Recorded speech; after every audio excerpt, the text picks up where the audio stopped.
ਅਸੀਂ ਨਾ mid October ਵਿੱਚ ਪਲਾਨ ਕਰ ਰਹੇ ਹਾਂ ਕਿ ਬੱਚਿਆਂ ਨੂੰ ਬੁਲਾਵਾਂਗੇ ਤਾਂ ਪ੍ਰੋਪਰ ਸੈਨੀਟੇਸ਼ਨ ਕੀਤੀ ਜਾਏਗੀ ਕਿਉਂਕਿ ਉਹ ਤੇ ਵੈਸੇ ਵੀ ਹੁੰਦੀ ਹੈ ਪੇਰੈਂਟ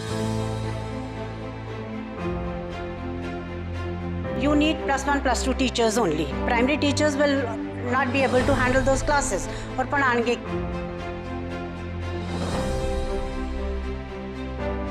नहीं टीचर्स से इस टाइम हायर करना is not possible also. तो we'll see कि वो 1-1.5 घंटे तो ज़्यादा टाइम स्कूल ना स्पेंड करें।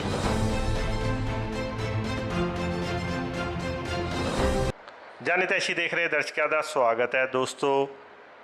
ਗੱਲ ਕਰੀਏ ਲੋਕਡਾਊਨ ਦੇ ਵਿੱਚ ਲੰਬੇ ਸਮੇਂ ਤੋਂ ਬਾਅਦ ਸਕੂਲ ਬੰਦ ਸੀਗੇ ਤੇ ਹੁਣ ਸਰਕਾਰ ਨੇ ਅਨਲੌਕ ਦੀ ਗਾਈਡਲਾਈਨਸ ਦੇ ਵਿੱਚ ਇੱਕ ਨਵੀਂ ਗਾਈਡਲਾਈਨ ਦੇ ਦਿੱਤੀ ਹੈ ਕਿ ਸਕੂਲਾਂ ਦੇ ਵਿੱਚ 9ਵੀਂ ਤੋਂ ਲੈ ਕੇ 12ਵੀਂ ਕਲਾਸ ਤੱਕ ਦੇ ਬੱਚਿਆਂ ਲਈ ਸਕੂਲ 50% ਕਪੈਸਿਟੀ ਨਾਲ ਜਾਂ ਹੋਰ ਕੁਝ ਗਾਈਡਲਾਈਨਸ ਦੇ ਥਰੂ ਉਹਨੂੰ ਚਲਾਉਣ ਦੀ ਪਰਮਿਸ਼ਨ ਦੇ ਦਿੱਤੀ ਹੈ ਕਿਉਂਕਿ ਇਹ ਹਾਇਰ ਐਜੂਕੇਸ਼ਨ ਆ ਜਾਂਦੀ ਹੈ 9ਵੀਂ ਤੋਂ 12ਵੀਂ ਤੱਕ ਤੇ ਇੱਥੇ ਦੇ ਜਿਹੜੇ ਬੱਚੇ ਹੈਗੇ ਆ ਉਹਨਾਂ ਲਈ ਜਿਹੜੇ ਲੈਬੋਰਟਰੀਜ਼ ਦੇ ਵਿੱਚ ਜਾ ਕੇ ਕੁਝ ਪ੍ਰੈਕਟੀਕਲ ਕਰਨੇ ਜਾਂ ਹੋਰ ਕੁਝ ਉਹ ਕਲਾਸਿਸ ਜਿਵੇਂ ਆਨਲਾਈਨ 'ਚ ਸ਼ਾਇਦ ਉਹ ਆਪਣੇ ਟੀਚਰਸ ਤੋਂ ਬਹੁਤ ਸਾਰੀਆਂ ਚੀਜ਼ਾਂ ਨਹੀਂ ਸਮਝ ਪਾ ਰਹੇ ਹੋਣ ਜਾਂ ਕੋਈ ਦਿੱਕਤਾਂ ਆ ਰਹੀਆਂ ਹੋਣ ਤੇ ਆਲਟਰਨੇਟਿਵ ਜਾ ਕੇ ਐਸ ਪਰ ਸਕੂਲ ਦੀ ਪਰਮਿਸ਼ਨ ਦੇ ਨਾਲ ਤੇ ਮਾਂ-ਬਾਪ ਦੀ ਪਰਮਿਸ਼ਨ ਨਾਲ ਇਹ ਸਕੂਲਾਂ ਦੇ ਵਿੱਚ ਕੰਟੀਨਿਊ ਕਰ ਸਕਦੇ ਆ ਐਜੂਕੇਸ਼ਨ ਲਈ।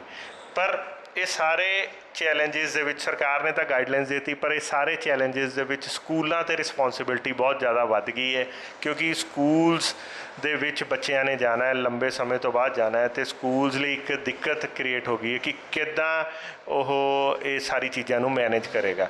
ਸਰਕਾਰ ਨੇ ਤਾਂ ਕੰਮ ਸੀ ਗਾਈਡਲਾਈਨਸ ਦੇਣਾ, ਉਹਨਾਂ ਨੇ ਦੇ ਦਿੱਤੀ ਤੇ ਅਸੀਂ ਅੱਜ ਪਹੁੰਚੇ ਲੁਧਿਆਣੇ ਦੇ ਵਿੱਚ GNPS ਸਕੂਲ ਸਰਾਭਾ ਨਗਰ ਗੁਰੂ ਨਾਨਕ ਪਬਲਿਕ ਸਕੂਲ ਦੇ ਵਿੱਚ ਤੇ ਅਸੀਂ ਲੋਕਾਂ ਨੂੰ ਪ੍ਰਿੰਸੀਪਲ ਮੈਮ ਨੂੰ ਇਹ ਪੁੱਛਾਂਗੇ ਕਿ ਕੀ ਇਹ ਸਕੂਲ ਕਦੋਂ ਤੋਂ ਸ਼ੁਰੂ ਹੋਣਗੇ ਤੇ ਕੀ ਇਹਨਾਂ ਨੇ ਤਿਆਰੀਆਂ ਕੀਤੀਆਂ ਉਹਦੇ ਬਾਰੇ 'ਚ। ਸਤਿ ਸ਼੍ਰੀ ਅਕਾਲ। ਸਤਿ ਸ਼੍ਰੀ ਅਕਾਲ ਜੀ। ਮੈਮ ਸਾਨੂੰ ਇਹ ਦੱਸੋ ਕਿ ਕੀ ਤਿਆਰੀਆਂ ਕਰ ਰਹੇ ਹੋ ਤੁਸੀਂ 9ਵੀਂ ਤੋਂ 12ਵੀਂ ਕਲਾਸ ਤੱਕ ਦੇ ਬੱਚਿਆਂ ਲਈ ਕੀ ਸਕੂਲ ਲਗਾਓਗੇ ਤੇ ਉਹਦੀ ਤਿਆਰੀਆਂ ਕੀ ਚੱਲ ਰਹੀਆਂ? ਦੇਖੋ ਅਸੀਂ ਨਾ ਮਿਡ ਅਕਤੂਬਰ ਵਿੱਚ ਪਲਾਨ ਕਰ ਰਹੇ ਹਾਂ ਕਿ ਬੱਚਿਆਂ ਨੂੰ ਬੁਲਾਵਾਂਗੇ ਤਾਂ ਪ੍ਰੋਪਰ ਸੈਨੀਟੇਸ਼ਨ ਕੀਤੀ ਜਾਏਗੀ ਕਿਉਂਕਿ ਉਹ ਤੇ ਵੈਸੇ ਵੀ ਹੁੰਦੀ ਹੈ ਪੇਰੈਂਟਸ ਕਦੀ ਆਉਂਦੇ ਆ ਤਾਂ ਅਸੀਂ ਪੀਰੀਓਡਿਕਲੀ ਸੈਨੀਟੇਸ਼ਨ ਕਰ ਰਹੇ ਹਾਂ। तो and we are trying to call 1 class at a time क्योंकि एक क्लास ਦੇ ਤੁਹਾਡੇ 8-8 ਸੈਕਸ਼ਨ ਹੈਗੇ। ਅਗਰ ਇੱਕ ਕਲਾਸ ਨੂੰ 4 ਹਿੱਸੇ 'ਚ ਬਾਈਫਰਕੇਟ ਕਰਨੀ ਹੈ ਤਾਂ you need 4 teachers. So and the teachers you need +1 +2 teachers only. Primary teachers will not be able to handle those classes और पढ़ाएंगे की तो असी एक class at a time per day बुला के पहले एक वीक वास्ते देखेंगे कि प्रैक्टिकली कितना फीजिबल है। तो we are going to do that. और जो टीचिंग क्लासेस है वो ऑनलाइन जारी रहनगियां क्योंकि एक टीचर का 4 टाइम लेक्चर सेम देना it is very difficult. So she'll be giving the lecture online only but we'll be calling the children and the classes will be bifurcated and we'll be taking doubt clearing sessions of the children. ਇਹਦੇ ਵਿੱਚ ਜਿਵੇਂ ਅਸੀਂ ਇਹ ਵੀ ਸਮਝੀਏ ਜੋ ਤੁਸੀਂ ਕਹਿ ਰਹੇ ਹੋ ਕਿ ਜਿਵੇਂ ਇੱਕ ਸੈਕਸ਼ਨ ਤੇ ਹੁਣ 4 ਟੀਚਰ ਲੱਗ ਜਾਣਗੇ ਜਿੱਥੇ ਇੱਕ ਸੈਕਸ਼ਨ ਦੇ 40 ਪੀਪਲ ਹੁੰਦੇ ਜਿੱਥੇ 40 ਬੱਚਿਆਂ ਦੇ ਇੱਕ ਟੀਚਰ ਸੀ ਹੁਣ 4 ਟੀਚਰ ਹੋ ਗਏ। ਸੋ ਇਹਦੇ ਨਾਲ ਕੀ ਸਕੂਲਾਂ ਨੂੰ ਐਕਸਟਰਾ ਬਰਡਨ ਪਏਗਾ ਮਤਲਬ ਐਕਸਟਰਾ ਟੀਚਰਸ ਵੀ ਹਾਇਰ ਕਰਨੇ ਪੈ ਸਕਦੇ ਆ ਬਿਕੋਜ਼ ਜਿੱਦਾਂ ਤੁਸੀਂ ਗਾਈਡ ਕੀਤਾ ਕਿ ਇੱਕ ਸੈਕਸ਼ਨ ਦੇ 4 ਹੋ ਗਏ ਤੇ ਉਹ 12 ਸੈਕਸ਼ਨ ਹੋ ਗਏ ਇੱਕੋ ਹੀ ਕਲਾਸ ਦੇ ਮਤਲਬ 4 ਸੈਕਸ਼ਨ ਤਾਂ ਹੁੰਦੇ ਸੀ 16 ਸੈਕਸ਼ਨ ਹੋ ਗਏ ਇਨਫੈਕਟ। ਤੇ ਕੀ ਤੁਹਾਨੂੰ ਫਿਰ ਇਹਨੂੰ ਆਲਟਰਨੇਟਿਵ ਬੁਲਾ ਕੇ ਇਹਨੂੰ ਪੂਰਾ ਕੀਤਾ ਜਾਏਗਾ ਜਾਂ ਸਕੂਲਾਂ ਨੂੰ ਐਕਸਟਰਾ ਹਾਇਰ ਕਰਨੇ ਪੈਣਗੇ? ਨਹੀਂ ਟੀਚਰਸ ਤੇ ਇਸ ਟਾਈਮ ਹਾਇਰ ਕਰਨਾ is not possible also because नवे टीचर आएंगे उन्होंने स्कूल का सिस्टम सारा समझाना पेगा। जो पुराने टीचर्स हैं वो बच्चों के नाल बिल्कुल they have a bonding and they can teach better. So we'll have the old teachers only but teachers का वर्कलोड जरूर बढ़ जाएगा because classes they are going to take online. A doubt clearing session भी वो at a time एक बार जो भी लर्नगे दे आर सर्टन क्वेश्चनस अगर एक बैच क्वेश्चन पूछ रहा है बच्चा नैक्सट बैच हो सकता है बच्चा वो क्वेश्चन ना पूछे बट द टीचर नोज कि यह प्रॉब्लम भी है। तो अगर वो फर्स्ट बैच जो भी डाउट्स क्लियर करेगी she'll be having those extra questions कि बच्चे पूछन ना पूछन but she will tell them कि ये डिफिकल्टी भी आपको आ सकती है। तो टीचर्स का कम बढ़ जाएगा because doubt clearing they'll be have to taking so many times तो उन्हों का कम थोड़ा बढ़ जाएगा। ਤੇ ਇਹਦੇ ਵਿੱਚ ਜਿਵੇਂ ਹੁਣ ਸਡਨਲੀ ਤੁਸੀਂ ਕਹਿ ਰਹੇ ਹੋ ਕਿ ਅਸੀਂ ਪਹਿਲਾਂ ਇੱਕ ਕਲਾਸ ਬੁਲਾਵਾਂਗੇ, ਫਿਰ ਪ੍ਰੈਕਟੀਕਲ ਹਫ਼ਤਾ ਤੱਕ ਦੇਖ ਕੇ ਉਸ ਤੋਂ ਬਾਅਦ ਦੂਸਰੀ ਕਲਾਸ ਨੂੰ ਤੇ ਕਰਾਂਗੇ। ਹੋਰ ਕਿਸ ਤਰ੍ਹਾਂ ਦੀ ਗਾਈਡਲਾਈਨਸ ਤੁਹਾਨੂੰ ਫੋਲੋ ਕਰਨ ਲਈ ਕਿਹਾ ਸਰਕਾਰ ਵੱਲੋਂ? ਕਿ ਤੁਹਾਨੂੰ ਸਾਰੀ ਗਾਈਡਲਾਈਨਸ ਆਬਵੀਅਸ ਹੈ, ਤੁਸੀਂ ਪੜ੍ਹੀਆਂ ਵੀ ਹੋਣੀਆਂ, ਹੋਰ ਕੀ ਸਟੈਪਸ ਤੁਸੀਂ ਲੈਂਦੇ ਹੋ? ਹਾਂ, ਉਹਨਾਂ ਨੇ ਕਿ ਵੀ ਪ੍ਰੋਪਰ ਸੈਨੀਟੇਸ਼ਨ ਹੋਣੀ ਚਾਹੀਦੀ ਹੈ, ਬਾਹਰ ਉਹਨਾਂ ਦਾ ਪਹਿਲੇ ਟੈਂਪਰੇਚਰ ਚੈੱਕ ਹੋਣਾ ਚਾਹੀਦਾ ਹੈ, ਫਿਰ ਸੋਸ਼ਲ ਡਿਸਟੈਂਸਿੰਗ, ਫਿਰ when the teacher leaves the class even then you have to see through the cameras all the time, you have to be ready ਕਿ ਬੱਚੇ ਟੀਚਰ ਚਲੀ ਗਈ ਐ ਨਾ ਹੋਏ ਬੱਚੇ ਫਿਰ ਇਕੱਠੇ ਹੋ ਜਾਣ। And then you have to see they don't bring there any eatables. We will not open a canteen also. ਉਹਨਾਂ ਨੂੰ ਬੁਲਾਉਣ ਦਾ ਟਾਈਮ ਵੀ ਸਾਨੂੰ ਉਹਨਾਂ ਨੂੰ ਇੰਟਰਵੈਲਸ ਵਿੱਚ ਬੁਲਾਉਣਾ ਪਏਗਾ, ਸੋ ਦੈਟ ਪੂਰੀ ਕਲਾਸ ਵਿੱਚ ਅਗਰ 360 ਬੱਚੇ हैं तो they are not entering at the same time, so half an hour gap और 15 minutes gap we need to keep something. ਔਰ ਇਹਦੇ ਵਿੱਚ ਜੇ ਮੈਂ ਤੁਹਾਡੀ ਗੱਲ ਤੋਂ ਸਮਝਾਂ ਤਾਂ ਸ਼ਾਇਦ ਇਹ ਵੀ ਹੈਗਾ ਕਿ ਬੱਚੇ ਅਲੱਗ-ਅਲੱਗ ਟਾਈਮ ਤੇ ਤੁਸੀਂ ਉਹਨੂੰ ਥੋੜੀ ਦੇਰ ਲਈ, ਕਿਉਂਕਿ ਤੁਸੀਂ ਕਿਹਾ ਈਟੇਬਲਸ ਨਹੀਂ ਅਲਾਉ ਕਰੋਗੇ, ਤੇ ਬੱਚਾ ਇੱਕ ਜ਼ਿਆਦਾ ਜਿਵੇਂ ਅੱਗੇ 6 ਘੰਟੇ ਜਾਂ 7 ਘੰਟੇ ਦਾ ਸਕੂਲ ਸੀ ਤੇ ਸ਼ਾਇਦ ਹੁਣ 1.5 ਘੰਟਾ 2 ਘੰਟੇ ਹੀ ਲੱਗਣਗੇ। ਹਾਂਜੀ, ਬੱਚੇ ਵਾਸਤੇ ਖਾਲੀ 1 ਘੰਟਾ ਜਾਂ 1.5 ਘੰਟਾ ਹੀ ਹੋਗਾ, ਕਿਉਂਕਿ ਜਿਹੜਾ ਬੱਚਾ ਪਹਿਲੇ ਆਏਗਾ after half an hour next batch is coming, ਉਹ ਡਿਫਰੈਂਟ ਕਲਾਸਿਸ ਵਿੱਚ ਜਾਣਗੇ, ਉਹਨਾਂ ਲਗਾ ਦੇ ਡਿਸਪਰਸਲਸ ਵੀ ਅਲੱਗ-ਅਲੱਗ ਹੀ ਹੋਣਗੇ। ਤਾਂ ਵੀਲ ਸੀ ਕਿ ਉਹ 1.5 ਘੰਟੇ ਤੋਂ ਜ਼ਿਆਦਾ ਟਾਈਮ ਸਕੂਲ ਨਾ ਸਪੈਂਡ ਕਰਨ।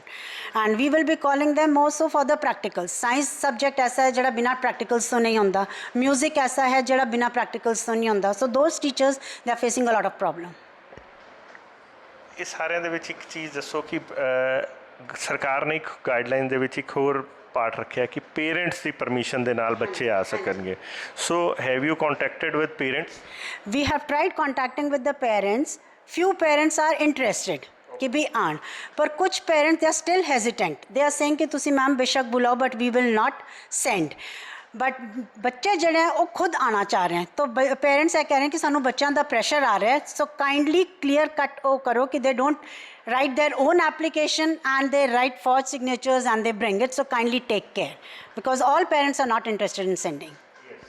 ਸਾਡੇ ਵੀ ਨੌਲੇਜ 'ਚ ਇਹੀ ਚੀਜ਼ਾਂ ਆਈਆਂ ਸੀ ਕਿ ਪੇਰੈਂਟਸ ਨੇ ਇਹ ਕਿਹਾ ਸੀਗਾ ਕਿ ਚਾਹੇ ਸਕੂਲ ਲੱਗ ਜਾਂਦੀ ਅਸੀਂ ਰਿਸਕ ਨਹੀਂ ਲੈਣਾ, ਅਸੀਂ ਨਹੀਂ ਆਪਣੇ ਬੱਚਿਆਂ ਨੂੰ ਭੇਜਣਾ, ਚਾਹੇ ਉਹ ਵੱਡੇ ਆ ਛੋਟੇ ਆ, ਉਹਨਾਂ ਲਈ ਤਾਂ ਬੱਚੇ ਹੀ ਹੈਗੇ ਤੇ ਉਹ ਨਹੀਂ ਭੇਜਣਾ ਚਾਹੁੰਦੇ। ਕਿਉਂਕਿ ਪਤਾ ਕੀ ਹੈ, ਉਹਨਾਂ ਦੇ ਆਪਣੇ ਘਰੋਂ ਬੱਚਾ ਸੇਫ ਹੈ, ਉਹ ਕਹਿ ਰਹੇ ਸਾਰੇ ਬੱਚੇ ਡਿਫਰੈਂਟ ਜ਼ੋਨ ਤੋਂ ਆ ਰਹੇ ਹਨ, ਯੂ ਡੋਂਟ ਨੋ ਬੱਚਾ ਕਿਸ ਕੰਟੈਕਟ 'ਚੋਂ ਆ ਰਿਹਾ, ਔਰ ਉਹ ਬੱਚਾ ਸਾਡੇ ਬੱਚੇ ਦੇ ਕੰਟੈਕਟ 'ਚ ਆਏ ਤਾਂ ਅਨਨੈਸੈਸਰੀਲੀ ਸਾਡਾ ਬੱਚਾ ਉਸ ਵਿੱਚ ਆ ਜਾਏ ਕੰਟੈਕਟ ਵਿੱਚ। ਇਹ ਸਾਰੇ ਕੋਵਿਡ ਚੱਲਿਆ, ਫਸਟ ਟਾਈਮ ਤੁਸੀਂ ਵੀ ਅਸੀਂ ਵੀ ਸਭ ਨੇ ਇਹ ਚੀਜ਼ ਫੇਸ ਕੀਤੀ, ਤੇ ਇਹੋ ਜਿਹਿਆਂ ਦੇ ਵਿੱਚ ਹੁਣ ਜਿਵੇਂ ਇੱਕ ਬੜਾ ਹੋਰ ਮੁੱਦਾ ਆਇਆ ਕਿ ਪੇਰੈਂਟਸ ਨੇ ਸਕੂਲਾਂ ਦੀ ਫੀਸ ਨਹੀਂ ਦਿੱਤੀ, ਉਹਨਾਂ ਨੂੰ ਲੱਗਿਆ ਕਿ ਟੀਚਰ, ਤੁਸੀਂ ਕਹਿ ਰਹੇ ਹੋ ਟੀਚਰ 'ਤੇ ਬਰਡਨ ਬਹੁਤ ਵੱਧ ਜਾਏਗਾ, ਪੇਰੈਂਟਸ ਕਹਿ ਰਹੇ ਟੀਚਰ ਕੱਖ ਕਰ ਹੀ ਨਹੀਂ ਰਹੇ ਜੀ, ਉਹ 2 ਮਿੰਟ ਐਜੂਕੇਸ਼ਨ ਦਿੰਦੇ ਆ, ਘੰਟਾ ਦਿੰਦੇ ਆ ਤੇ ਹੋ ਤਾਂ ਕੱਖ ਨਹੀਂ ਰਿਹਾ, ਸਕੂਲ ਐਵੇਂ ਹੀ ਫੀਸਾਂ ਮੰਗੀ ਜਾ ਰਿਹਾ। ਤੇ ਇਹ ਸਾਰਿਆਂ 'ਤੇ ਤੁਸੀਂ ਇੱਕ ਪੇਰੈਂਟਸ ਨੂੰ ਕੀ ਮੈਸੇਜ ਦੇਣਾ ਚਾਹੁੰਦੇ? Parents initially थोड़े hesitant C or they had some inhibitions, they were not paying the fee, but later on they opened up क्योंकि जो काम कर जान लग गया और जो थोड़ा लॉकडाउन खुलिया तो पेरेंट्स वर कमिंग, कुछ अपनी उन्होंने दी डाउट सी या कुछ, so we were calling our teachers.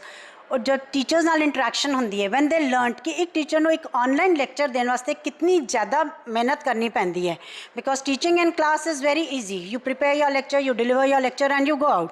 पर जिहड़ा घरों दिंदा है उसनूं वीडियो बनानी है, everybody is not tech savvy, तो when they learn about all these that the teacher is facing, और मोर ओवर हर एक पर्सनल अटेंशन दे रहे हैं, जिस बच्चे नूं एक होमवर्क नहीं जा रहा या कुछ नहीं जा रहा, वो ग्रुप में अगर मैसेज पाते teacher time by time, like she is working 24/7, she picks up the phone, she tells them the work also, तो they are satisfied and now I don't think so we have any problem with the फी।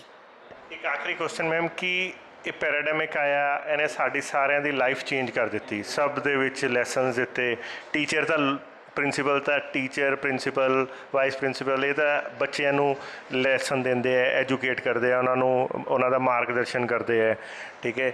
ਅਸੀਂ ਇਹ ਪੁੱਛਣਾ ਚਾਹੁੰਦੇ ਇਸ ਪੈਰਾਡੈਮਿਕ ਦੇ ਵਿੱਚ online education ਸਿੱਧੀ 5th gear 'ਚ ਪਹੁੰਚ ਗਈ, ਜਿਹੜੀ ਕਿ ਇੰਡੀਆ ਦੇ ਵਿੱਚ ਪਹਿਲੇ ਗੇਅਰ 'ਚ ਵੀ ਨਹੀਂ ਸੀ ਕਾਰ, ਹੁਣ ਸਿੱਧਾ 5th ਗੇਅਰ 'ਚ ਪਹੁੰਚ ਗਈ। ਕੀ ਇਹਦਾ ਮਤਲਬ ਅਸੀਂ ਇਹ ਸੋਚੀਏ कि 6 ਮਹੀਨੇ ਹੋ ਗਏ ਸਾਨੂੰ ਪ੍ਰੈਕਟਿਸ ਕਰਦੇ ਕਿ ਸ਼ਾਇਦ ਅਗਲੇ 1-1.5 ਸਾਲ 'ਚ 100% ਅਸੀਂ ਔਨਲਾਈਨ ਐਜੂਕੇਸ਼ਨ 'ਤੇ ਟਰਾਂਸਫਰ ਹੋ ਜਾਵਾਂਗੇ ਜਿੱਦਾਂ ਫੋਰਨ 'ਚ ਹੁੰਦੇ? I don't think so, because nobody can replace a physical teacher. So my point of view is कि we are not going to do it. ਪਰ ਔਨਲਾਈਨ ਐਜੂਕੇਸ਼ਨ ਨੂੰ ਤੁਸੀਂ ਕਿੱਦਾਂ ਦੇਖਦੇ ਹੋ? ਚੇਂਜ ਜਿਹੜਾ ਆਇਆ, ਲੋਕ ਬੱਚਿਆਂ ਨੇ ਪੜ੍ਹਿਆ ਵੀ ਇੱਕ ਟਾਈਮ ਚਾਹੀਦਾ ਸੀ ਹੈਬਿਟ ਡਿਵੈਲਪ ਹੋਣ 'ਚ, ਉਹ ਵੀ ਹੋਈ। ਬੱਚਿਆਂ ਨੇ ਮੋਬਾਈਲ ਵੀ ਖਰੀਦ ਲਏ, ਆਈਪੈਡ ਦੀ ਵੀ ਪੂਰੀ ਵਿਕਰੀ ਕਰਾਤੀ, ਠੀਕ ਹੈ।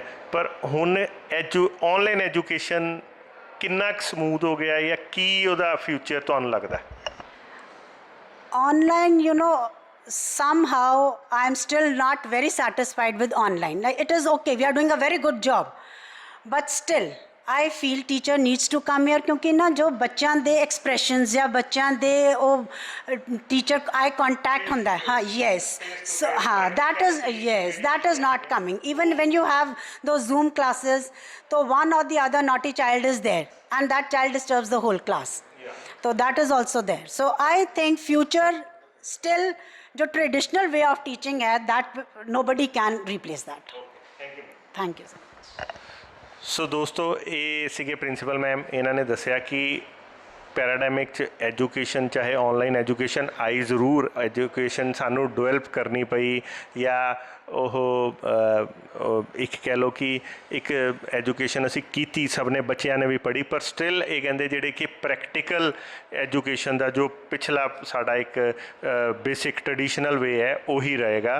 ਅਤੇ ਆਉਣ ਵਾਲੇ ਸਾਲਾਂ 'ਚ ਵਾਪਸ ਜਿਹੜਾ ਹੈਗਾ ਐਜੂਕੇਸ਼ਨ ਨੂੰ ਜਿਹੜੀ ਡਿਜੀਟਲ ਐਜੂਕੇਸ਼ਨ ਹੈ ਉਹਦਾ ਕੁਛ ਅਪਗ੍ਰੇਡੇਸ਼ਨ ਉਸ 'ਚ ਜ਼ਰੂਰ ਹੋਏਗੀ, ਉਹਨੂੰ ਵੀ ਹੌਲੀ ਹੌਲੀ ਹੋਰ ਪਿਊਰੀਫਾਈ ਕਰਨ ਦੀ ਲੋੜ ਹੈ ਅਤੇ ਉਹ ਪਿਊਰੀਫਾਈ ਕੀਤੀ ਜਾਏਗੀ। ਪਰ ਜਿਹੜਾ ਸਕੂਲਾਂ ਤੱਕ ਜਿਹੜੇ ਅਕੈਡਮਿਕ ਜਿਹੜੀ ਐਜੂਕੇਸ਼ਨ ਹੈ, ਉਹ ਜੋ ਪ੍ਰੈਕਟੀਕਲ 'ਚ ਬੱਚਾ ਸਿੱਖੇਗਾ ਉਹ ਉੱਦਾਂ ਨਹੀਂ ਹੋਏਗਾ। ਅਤੇ ਇਹਨਾਂ ਨੇ ਇਹ ਵੀ ਦੱਸਿਆ ਕਿ ਕਿੱਦਾਂ ਇਹ ਸਰਕਾਰ ਦੀਆਂ ਦਿੱਤੀਆਂ ਹੋਈਆਂ ਗਾਈਡਲਾਈਨਸ ਨੂੰ ਆਪਣੇ ਹਿਸਾਬ ਨਾਲ ਹੋਰ ਪ੍ਰੈਕਟੀਕਲ ਕਰਕੇ ਸਿਕਿਉਰਿਟੀ ਲੈਣਗੇ, ਤਾਂ ਕਿ ਜਿਹੜੇ ਪੇਰੈਂਟਸ ਸਕੂਲਸ 'ਤੇ ਭਰੋਸਾ ਕਰਕੇ ਆਪਣੇ ਬੱਚਿਆਂ ਨੂੰ ਸਕੂਲ 'ਚ ਭੇਜ ਰਹੇ ਆ, ਉਹਨਾਂ ਨੂੰ ਤਸੱਲੀ ਰਹੇ ਅਤੇ ਉਹ ਸੁਰੱਖਿਅਤ ਮਹਿਸੂਸ ਕਰਨ ਕਿ ਉਹਨਾਂ ਦੇ ਬੱਚੇ ਸੁਰੱਖਿਅਤ ਹੈ।